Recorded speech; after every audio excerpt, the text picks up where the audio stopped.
औज़ुबिल्लाहिमिनश्शैतानिर्रजीम बिस्मिल्लाहिर्रहमानिर्रहीम। दोस्तों, आज आपके लिए बहुत ही खूबसूरत गायें लेकर आया हूँ। तो मेरी तमाम दोस्तों से रिक्वेस्ट है कि वीडियो देखने से पहले मेरे चैनल को लाजमी सब्सक्राइब कर लें और साथ बेल के बटन को दबा लें ताकि हर आने वाली वीडियो आप तक पहुँच सके। दोस्तों, ये गायें है, इसका रेट जो है तकरीबन 3.25 लाख रुपया है और ये शेखुपुरा मंडी जो मवाशी मंडी है उस पर अवेलेबल है।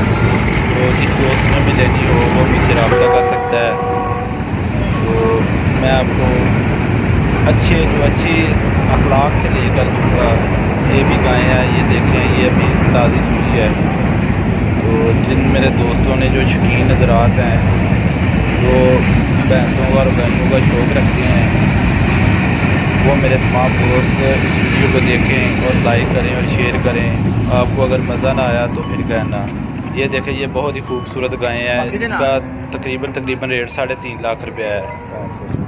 तो जिस मेरे भाई या दोस्त ने ख़रीदनी हो तो वो रब्ता कर सकता है।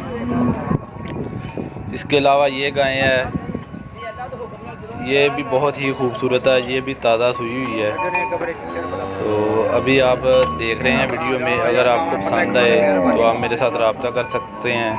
आपको हर किस्म की वलायती गायें जो है ना 30-30, 40-40 किलो दूध देने वाली जो गायें हैं वो आपको मिल सकती हैं। तो ये थी दोस्तों मेरी वीडियो। अगर पसंद आई हो तो लाइक और शेयर करना और मेरे चैनल को लाजमी सब्सक्राइब कर लें। शुक्रिया, अल्लाह हाफिज़।